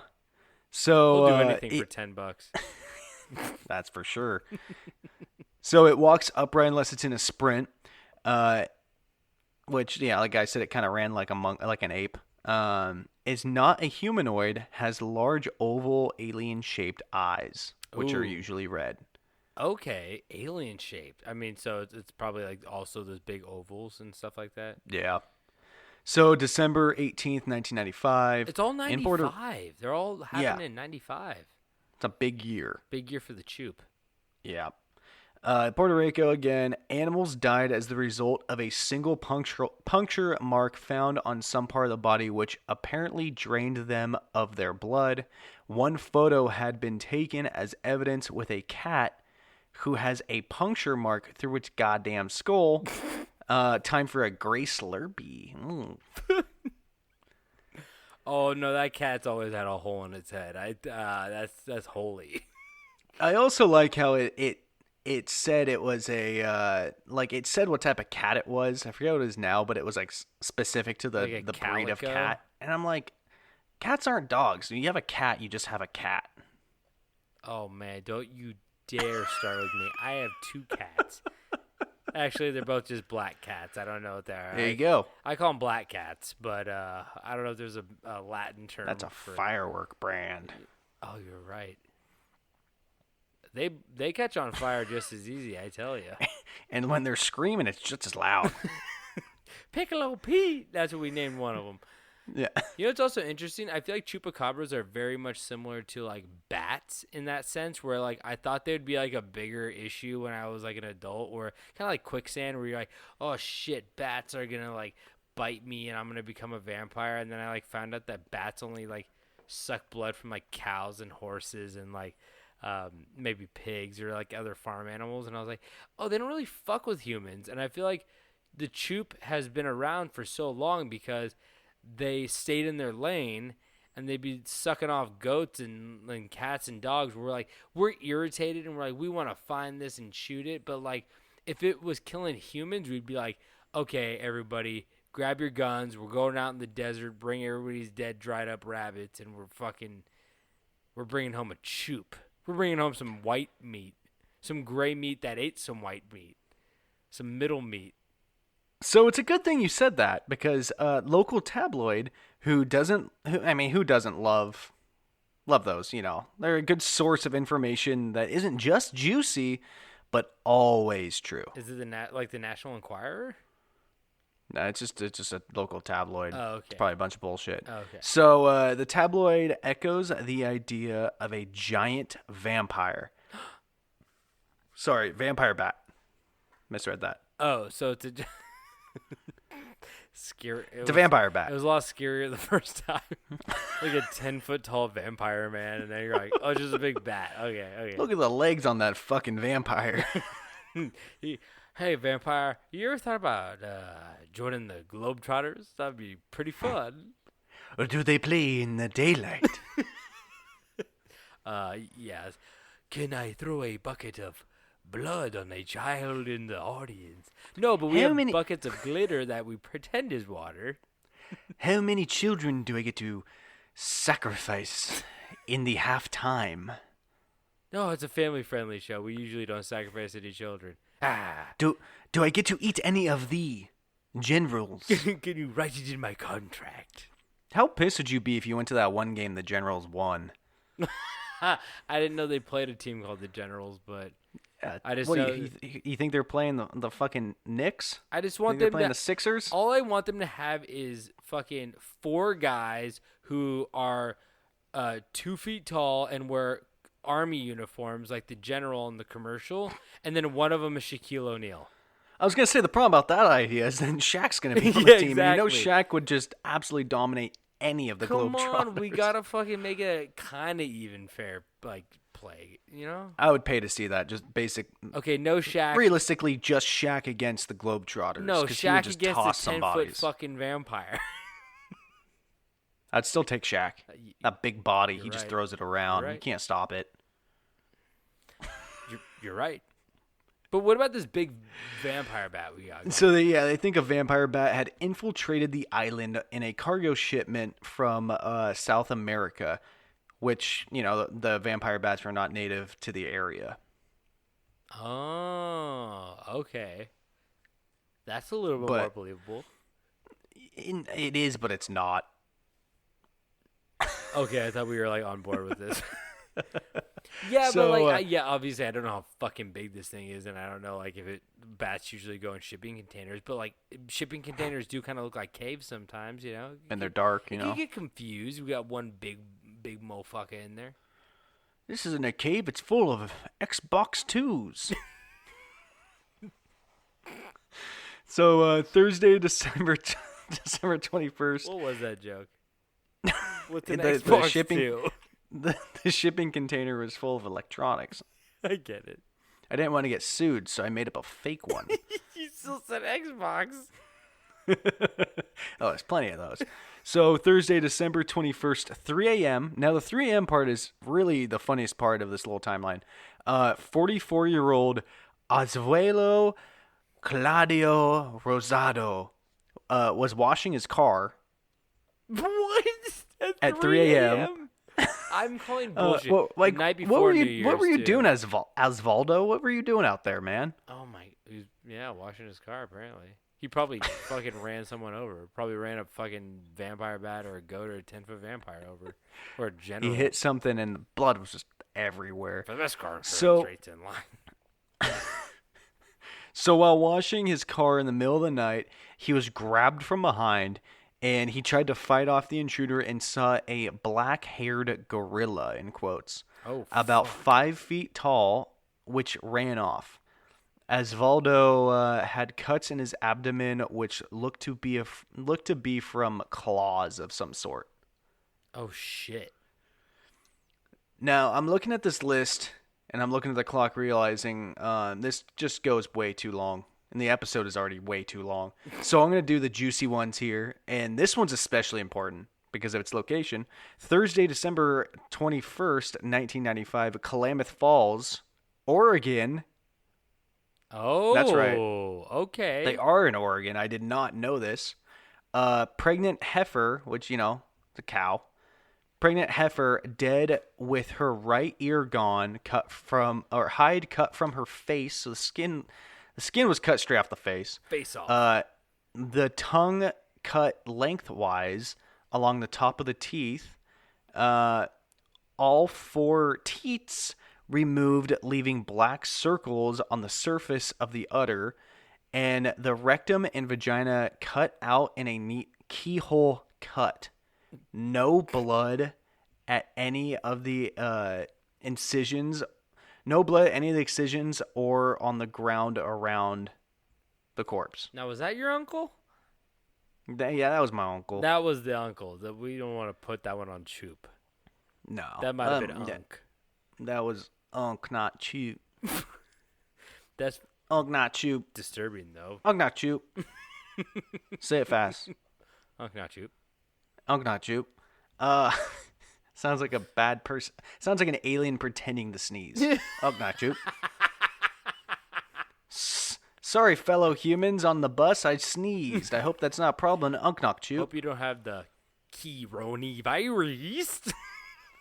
That was, Or as my dad calls it, the coven. Here's a coven. What? The coven. You have The coven. A bunch of witches? What are you talking about? So Tuesday, December 26th, early morning hours of Puerto Rico. Now we're back woman in Puerto heard- Rico. We just went to Oregon for a pit stop real quick. Oh, For the we're going. For the You know how vaginaless cow. You know how timelines work, my dude. This is. Just We'll wanna- go back to Oregon. Okay, I just want to make sure I asked how fast can he run? Oregon to Mexico. I mean, Oregon to Puerto Rico. They had 4 to 6 of them under a bed, so you don't even know where they're at. They had 4 to 6 of them under a bed. Are we talking king here? Are we talking full? Oh boy. So yeah, like I was saying, a woman heard strange noises in her house and her dog was barking. Her cat was found dead with the genitals removed, 2 guinea hens with their throats slit, a chicken with perforations, and 4 ducks and 4 rabbits dead in their cages. Why is this thing eating cat vaginas and cow? So vaginas? this just kind of, these stories make me think more and more that it's an alien. Yeah, they're fucking obsessed love with genitals. their reproductive organs. They're trying to figure out how it works. They want to look Where at our, is the clitori? they want to look at our butts and So January 7th, 1996, New Year, New Me. Klamath Falls, Oregon, again, 1-week-old calf dead and mutilated. Right ear had been cut off from the and the entire skull had been removed. oh shit. So the ear is probably fucking sitting on the ground, and then the rest of the skull's gone.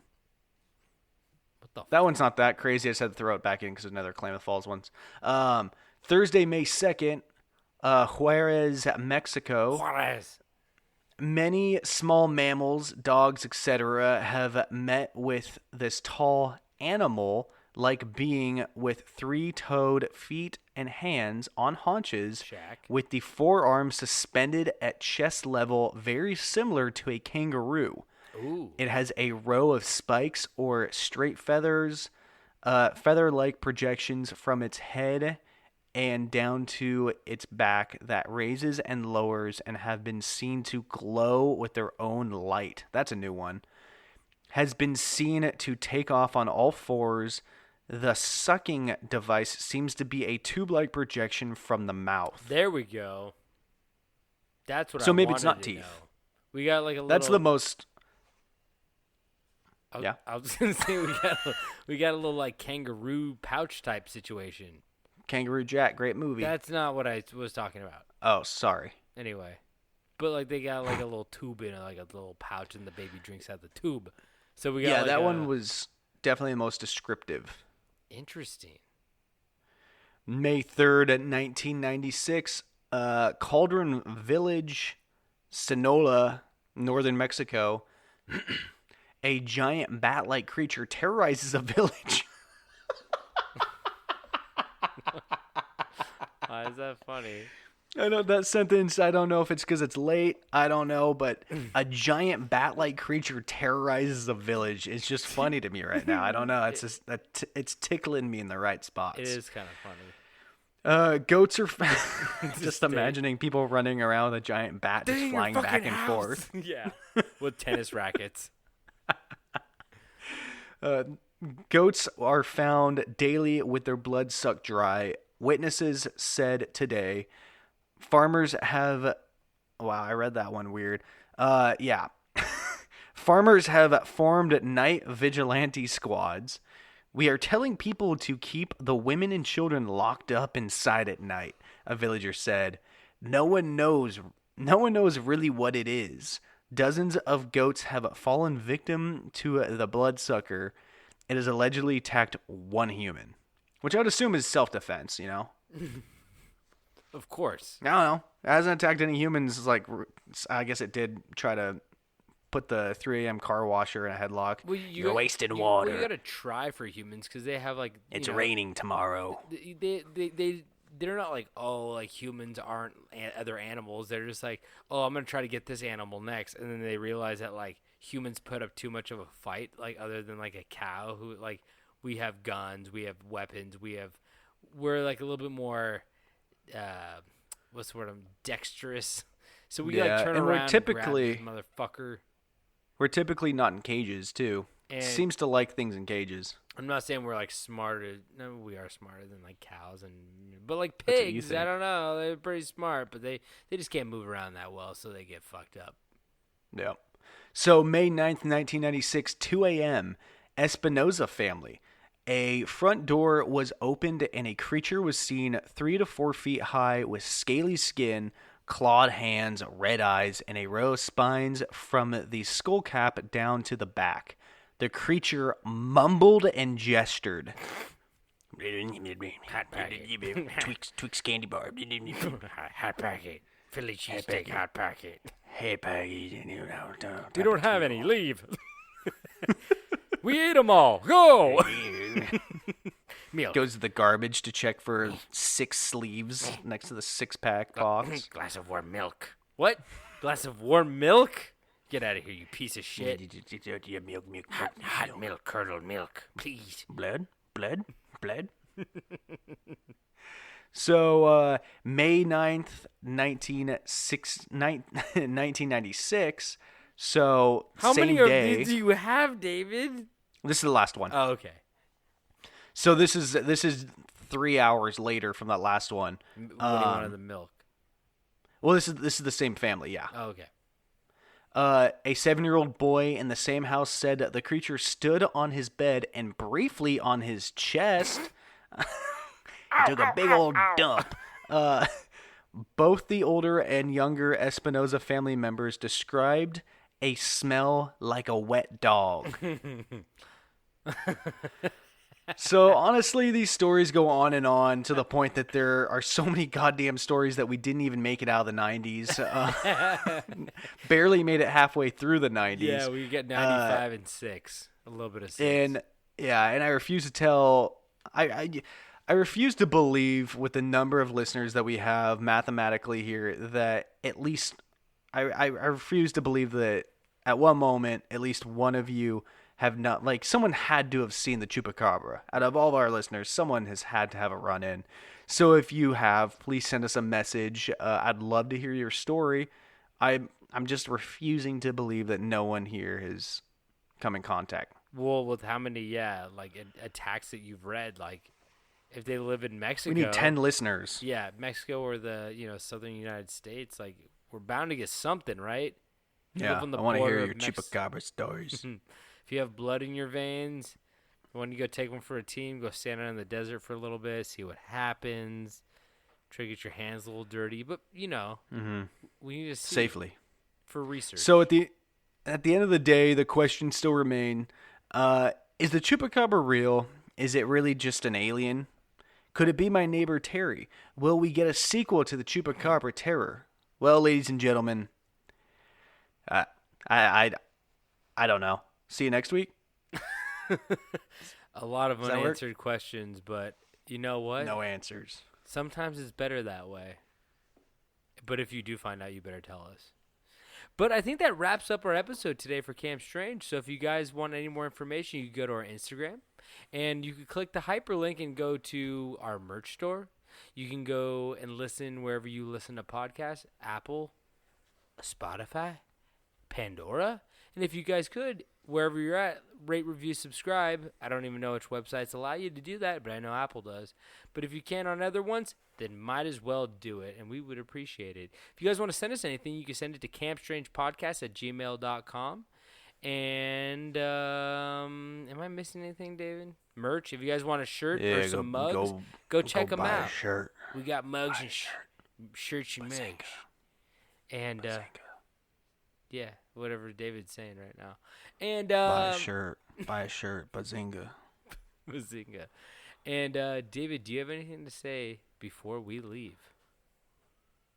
The cake is a lie. Is that like a Portal reference? Yeah, I don't know. Oh, I didn't know what else to say. Cool. Okay.